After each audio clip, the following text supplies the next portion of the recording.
ஓம் சத்குருவே சரணம். வாத்தியார் மகாராஜுக்கு ஜெய்.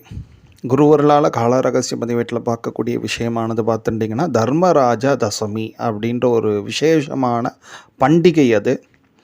அதோட முக்கியத்துவங்களை நம்ம பார்ப்போம் குருவர்களால்.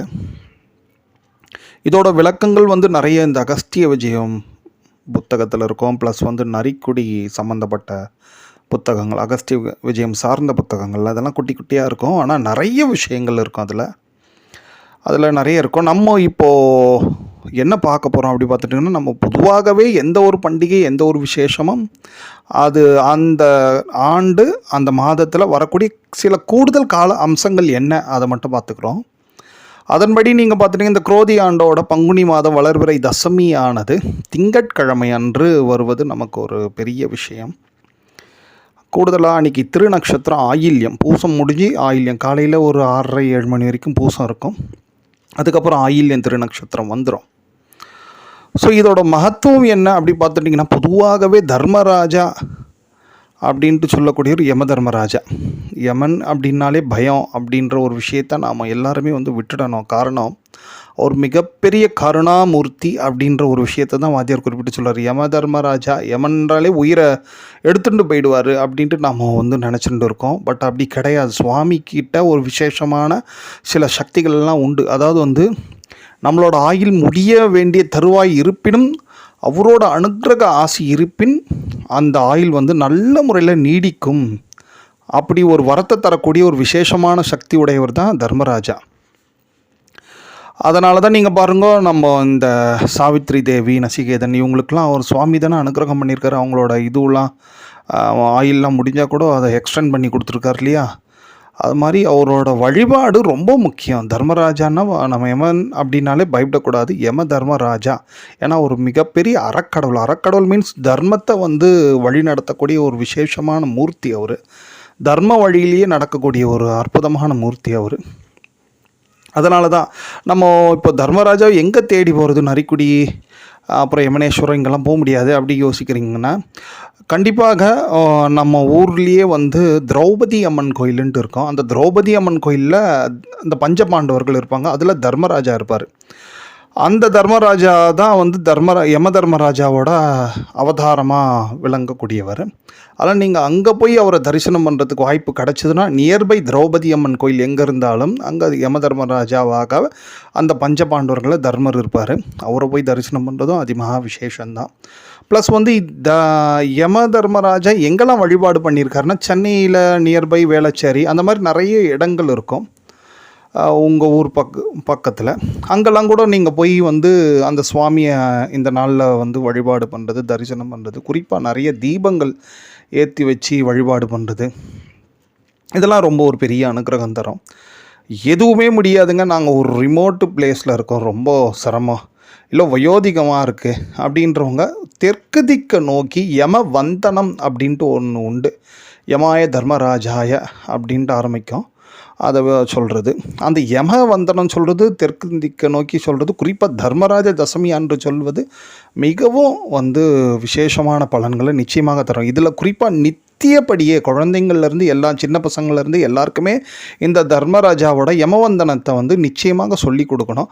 அவங்க நித்தியப்படியே காலையில் குளிச்சுட்டு ஸ்கூலுக்கு கிளம்புறச்சே, இல்லை காலேஜ் ஆஃபீஸ் கிளம்புறச்சே விபூதியோ திருமணோ இட்டுண்டு அந்த தெற்கு திக்கை நோக்கி இந்த துதியை சொல்லிட்டு போகிறது ரொம்ப பெரிய அனுகிரகம். அவங்களுக்கு மிகப்பெரிய ரட்சை அது. ஸோ அதுக்கு முயற்சி கண்டிப்பாக எல்லாருமே. அது மட்டும் இல்லாமல் தர்மராஜா வழிபாடுன்றது என்னென்னா, நம்ம அதர்மத்தில் செல்லாமல் இருப்பதற்கான ஒரு வாய்ப்பும் நிச்சயமாக நமக்கு கிடைக்கும். ஏன்னா இந்த புண்ணியத்தால் தான் உயிர் வாழ்கிறோம், தர்மத்தால் தான் உயிர் வாழ்கிறோம். அப்போ நம்ம எப்பொழுதுமே நம்ம தர்ம வழியிலேயே நடக்கணும். ஏதேனும் ஒன்று எப்பொழுதுமே யாருக்காவது ஏதாவது கொடுத்துட்டே இருக்கணும். ஒரு சின்ன சின்ன நம்மளால் முடிஞ்ச கைங்கரியங்கள் ஏதாவது ஒன்று பண்ணிகிட்டே இருக்கணும் அப்படின்ற ஒரு எண்ணெல்லாம் உற்பத்தி ஆகணும்னா, அதுக்கு நிச்சயமாக அறக்கடவுளாக விளங்கக்கூடிய தர்மராஜாவோட அனுகிரக ஆசி நிச்சயமாக வேணும். அவரோட ஆசி இருந்தால் தான் இந்த மாதிரிலாம் கொடுத்துண்டு நமக்கு வரக்கூடிய பிரச்சனை தலைக்கு வருது தலைபாகியோட போதுன்னுவாங்க பாருங்கள். தர்மம் தலை காக்குன்ட்டுலாம் சொல்லுவாங்க பாருங்களேன். அதெல்லாம் இதை ஒட்டி வரக்கூடிய விஷயங்கள் தான். அப்போ நம்ம ஒருத்தருக்கு கொடுக்குறோம், இல்லை ஒரு இறை கைங்கரியம் பண்ணுறோம் அப்படின்ற ஒரு விஷயம் நம்ம வாழ்க்கையில் நடக்குதுனாலே நமக்கு நிச்சயமாக தர்மராஜாவோட ஆசி உண்டு. ஸோ அதனால் இந்த மாதிரி காலங்களில் சுவாமி இப்படி வழிபாடு பண்ணுறது, குறிப்பாக 10 வாட்டி விழுந்து வணங்குறது, இந்த தசமியை ஒட்டி டெய்லிலாம் முடியாது, பாவம் சிரமமாக இருக்கும். அட்லீஸ்ட் தர்மராஜ தசமி அன்றைக்கி தெற்கு திக்கை நோக்கியாவது, எங்கள் கோயில்களுக்கும் போக முடியலனா அட்லீஸ்ட் இந்த மாதிரி தெற்கு திக்கை நோக்கி நீங்கள் இதெல்லாம் வழிபாடு பண்ணலாம். ப்ளஸ் கண்டிப்பாக முடிஞ்ச அளவுக்கு ஒரு சந்தன கல் கட்டை இதை கொண்டு வீட்லேயே சுத்தமாக இருக்கணும். வீட்டில் நம்ம அரைக்கிறச்சு அது மாதிரி சந்தனம் அரைச்சி அருகாமல் இருக்கக்கூடிய எந்த கோயிலாக இருந்தாலும் பரவாயில்ல, விநாயகர்லேருந்து அம்பாள்லேருந்து யாராக இருந்தாலும் அந்த கோயில்களுக்கு கொஞ்சம் சந்தனம் கொடுங்க.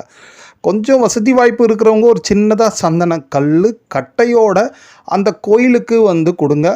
நித்தியப்படி யாராவது அரைச்சி இந்த சுவாமி அம்பாளுக்கு இந்த சந்தனத்தை வச்சுக்கோங்க, வைங்க அப்படின்ட்டு சொல்லி கொடுங்க. அது மாதிரி இந்த சந்தனக்கல் சந்தனக்கட்டை தானம் பண்ணுறதெல்லாம் மிகப்பெரிய அனுகிரகம். நித்தியப்படி சந்தனம் அரைச்சி கைங்கரியம் பண்ணுறது அதை விட மகா விசேஷம். ஏன்னா தர்மராஜாவுக்கு ரொம்ப பிடிச்ச கைங்கரியங்களில் இந்த சந்தனம் அரைச்சி கொடுக்குறதுலாம் தர்ம சந்தனன்ட்டு அதுக்கு பேரும் சொல்கிறார் வாத்தியார்.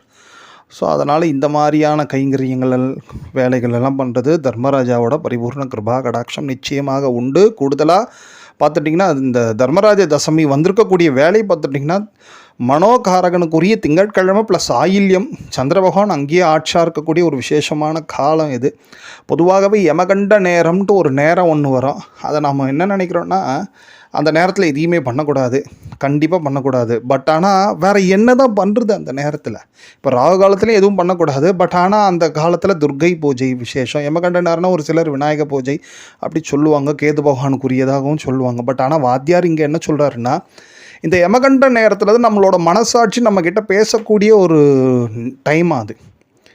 நம்ம யாருமே அந்த நேரத்தில் அதை பற்றி ரியலைஸ் பண்ணுறதில்ல. நம்ம எந்த நேரமாக இருந்தாலும் நம்மளோட பிஸி ஷெட்யூலில் இதெல்லாம் எவன்டா பார்க்க முடியும் அப்படின்ட்டு யோசிச்சுட்டு ஓடிகிட்டே இருக்கோம். பட் ஆனால் எவ்ரி யமகண்ட நேரத்துலையும் நம்ம மனசாட்சி நம்மக்கிட்ட பேசுமா? என்னென்னா நம்ம படக்கூடிய இன்ப துன்பங்கள், குறிப்பாக துன்பங்களை தானே ரியலைஸ் பண்ணுவோம், இன்பத்தை யார் ரியலைஸ் பண்ண போகிறோம் இன்றைக்கி? ஸோ ஒரு துன்பங்கள், ஒரு பிரச்சனைகள், ஒரு வேலையின்மை, குழந்தையின்மை, திருமணம் தடை தாமதம், ஏதாவது ஒரு பிரச்சனைகளுக்கெல்லாம் அந்த நேரத்தில் உட்காந்து நம்ம யோசித்தோன்னா நம்ம என்ன கர்மா பண்ணியிருப்போம், என்ன விதமான பாவ கர்மாங்கள் பண்ணியிருந்தால் இப்படியெல்லாம் நம்ம இந்த மாதிரி பிரச்சனையை ஃபேஸ் பண்ணுறோம் அப்படின்ற ஒரு விஷயத்தெல்லாம் நம்ம மனசாட்சியை நம்மக்கிட்ட பேசுமா? அப்பேற்பட்ட ஒரு விசேஷமான அபூர்வ நேரம் தான் இந்த யமகண்ட நேரம். அதனால தான் அது தர்மராஜாக்குரிய ஒரு விசேஷமான காலம் யமகண்ட நேரன்றதும் இருக்குது. ஏன்னா தர்மராஜா எல்லாருமே வந்து நீதிமான் இல்லையா அவர். ஸோ அவருக்குரிய ஒரு நேரமாகவும் இந்த யமகண்ட நேரம் இருக்குது. ஸோ அதனால் மோஸ்ட்லி வந்து நம்ம இந்த யமகண்ட நேரத்தில் வாய்ப்பு கிடைக்கும் பொழுது, குறிப்பாக அந்த மாதிரி மனோகாரகனுக்குரிய திங்கட்கிழமை யமகண்ட நேரத்துலலாம் நிச்சயமாக நம்மளை ஒரு ஜஸ்ட் ஒரு 10-15 நிமிஷமாவது நம்ம பிரச்சனைக்கான தீர்வுகள், என்ன தவறுகள் நடந்திருக்கோம், என்ன விதமான பாவங்களுக்கு என்ன விதமான இப்படி நாம் அனுபவிக்கிறோம், இது எப்படி வந்து இதிலேருந்து ரீகவர் ஆகலாம், என்ன விதமான தர்மங்கள் பண்ணலாம், என்ன விதமான பிராய்ச்சித்தங்கள் இதெல்லாம் பண்ணி நம்ம வெளியே வரலான்றதெல்லாம் நம்ம யோசிக்கக்கூடிய ஒரு அற்புதமான நேரம். அந்த நேரத்தில் வந்து நிறைய மிருத்யுஞ்சய மந்திரம் ப்ளஸ் வந்து தமிழில் ஒன்றுகளாம்ட்டு சொல்லக்கூடிய அப்புறம் தேவாரம் இதெல்லாம் சொல்கிறதும் ரொம்ப பெரிய அனுகிரகம். நல்ல முறையில் இந்த மனம் வந்து நிச்சயமாக வந்து மனதில் இருக்கக்கூடிய இந்த பிரச்சனைகள் எல்லாம் நம்ம வெளிப்பட்டு நம்ம ரியலைஸ் பண்ணிட்டோன்னா இந்த ஃபஸ்ட்டு மைண்டு வந்து நல்லா ஸ்டேபிளாக இருக்கும். நம்ம செய்யக்கூடிய அனைத்து காரியங்களும் சக்ஸஸ் தான் ஆகும். ஃபஸ்ட்டு இந்த மைண்டு சரியில்லைனாலே நம்ம எதை செஞ்சாலும் அதில் ஒரு பிரச்சனைகள், குறை, குற்றங்கள் வந்துடும் இல்லையா? ஸோ அதையும் பார்த்துங்க. கூடுதலாக பார்த்துட்டிங்கன்னா ஆயில்யம் திரு நட்சத்திரம் ப்ளஸ் வந்து தனியே நாளுன்ட்டு போட்டிருப்பாங்க பஞ்சாங்கத்தில். நவகிரகங்களை வந்து நிச்சயமாக எவ்வளோக்கு எவ்வளோ முடியுமோ பூஜை பண்ணுங்கள். சுற்றுறது இல்லை நவகிரக பதிகங்கள் சொல்கிறதுன்ட்டு. பிகாஸ் என்ன காரணம் அப்படி பார்த்துட்டிங்கன்னா, தனி நாள்ன்றதே வந்து நவகிரக பூஜைக்கு உரிய ஒரு ஆப்டான நாள். அதில் ஆயில்யம் திருநக்ஷத்திரம் நவகிரக சாந்திக்கு ஒரு உகந்த திருநக்ஷத்திரம். ஸோ அதனால் நீங்கள் முடிஞ்ச வீட்டிலே இருந்து தான் சொல்கிறோம் எல்லாத்தையும். மோஸ்ட்லி ரொம்ப தொலைவில் கோயில் தொலைவாக இருக்குது அப்படின்றவங்களாம் வீட்லேயே அதெல்லாம் பண்ணிக்கோங்க. நம்ம லலிதா நவராத்திரியோட பூரணத்தில் இருக்கிறோம். தசமி எவ்ரி மந்த் தசமியும் வந்து ஒரு அம்பாள் வளர்பிறை தசமி அம்பாளோட பூஜை நவராத்திரியோட எண்டாக தான் நம்ம நினைக்கணும். பட் ஆனால் இது உண்மையாலுமே லலித நவராத்திரியோட பூரணமாக விளங்கக்கூடிய லலித நவராத்திரியோட தசமி திதி. ஸோ அதனால் கண்டிப்பாக ஆயுர் தேவி, சாகம்பரி தேவி பூஜை எல்லாம் பண்ணுறது ரொம்ப விசேஷம். அதில் குறிப்பாக இந்த மாதிரியான வரக்கூடிய காலங்களில் நம்ம ஆல்ரெடி இந்த லலித நவராத்திரியே வந்து திதி நித்தியாங்களுக்கு உரியதுன்ட்டு நம்ம பார்த்தோம். அதே மாதிரி இந்த தசமி திதியில் வந்து தசமகா வித்யா அப்படின்ட்டு இருப்பாங்க. ஒரு அம்பாள்கள் 10 பேர். ரொம்ப ரொம்ப மிக பெரிய பலமான ஒரு தேவதைகள் இவங்களெல்லாம் நிறைய வெளியில் தெரியாது. பிகாஸ் என்ன காரணம் பார்த்துட்டிங்கன்னா, அந்த உபாசனை, அந்த மந்திர உச்சாடனெல்லாம் கொஞ்சம் கிளியராக பண்ணுறது உத்தமமாக இருக்கும். அதனால தான் கொஞ்சம் அதெல்லாம் இதுவாகவே வச்சுருக்காங்க, கொஞ்சம் மறைப்பொருளாகவே. ஆனால் பட் நீங்கள் சர்ச் பண்ணிங்கன்னா நிச்சயமாக தசமகா வித்யா அவங்களோட மந்திரங்கள், காயத்ரிகளே இருக்குது. சாதாரண தசமகா வித்யா அந்த 10 பேரோட காயத்ரியே இருக்கும். அதெல்லாம் சொல்கிறதுக்கு முயற்சி பண்ணுங்கள். ஏன் இதை சொல்கிறோன்னா, திதிநித்யா, தசமகா வித்யா, இந்த அம்பாள்கள்லாம் இவங்களோட அனுக்கிரக ஆசி ஒருத்தங்களுக்கு இருக்குது வச்சிங்களேன். தர்மராஜா கூட ஸ்ட்ரைட்டாக வந்து அவங்க உயிரை எடுக்கணும் அப்படின்ற ஒரு விதி இருப்பின் கூட சுவாமி ஸ்ட்ரைட்டாக வந்து எடுக்கவே மாட்டாராம். இவங்களோட உத்தரவு அனுமதி பெற்ற பிறகு தான் வருவாராம். அப்பேற்பட்ட ஒரு அதிமகா விசேஷமான தேவதைகள் தான் இந்த திதிநித்யாக்கள், தசமகா வித்யா. வாய்ப்பு இருக்கும்போது நம்ம தனித்தனியாக ஒவ்வொருத்தரையோட விசேஷங்களை நிச்சயமாக குருவர்களால் பார்ப்போம்.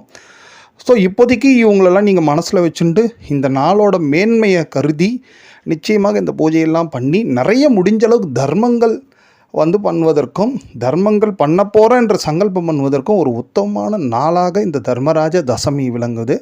அதை எல்லாரும் பயன்படுத்திக்குவோம். ஓம்.